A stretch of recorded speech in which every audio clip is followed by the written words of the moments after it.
বন্ধুসকল জনাবলৈ পাই দুখিত যে মোৰ কোকৰাঝাৰত বানপানী হৈছে। মানুহে বস্তু পাতি সামৰিব ধৰিছে আৰু কি হ'ব ঠিকান নাই।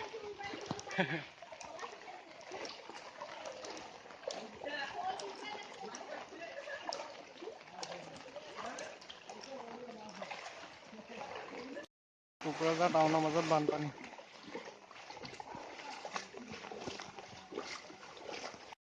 মাছ ওলাইছে মাছ।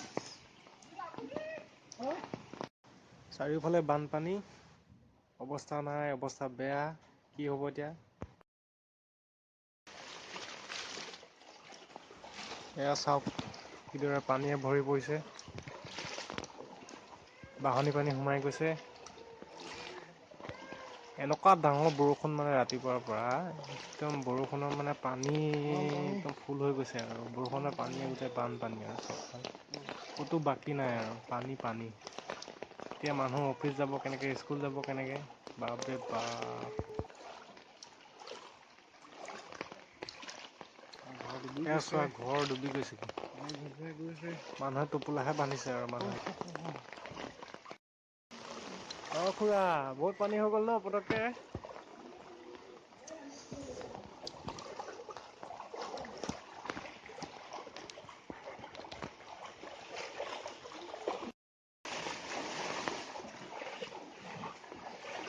এয়া চোৱা বন্ধুসকল বানপানী, চাৰিওফালে পানী।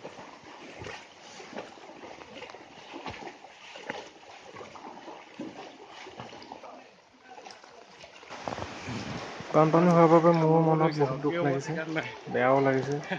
তথাপিতো তোমালোকে চাবৰ কাৰণে এটা ভিডিঅ' বনাই দিলোঁ। চোৱা আমি কি পৰিস্থিতিত আছোঁ। ৰাতিপুৱাৰ পৰা কেনেকুৱা পানী, অৱস্থা বেয়া।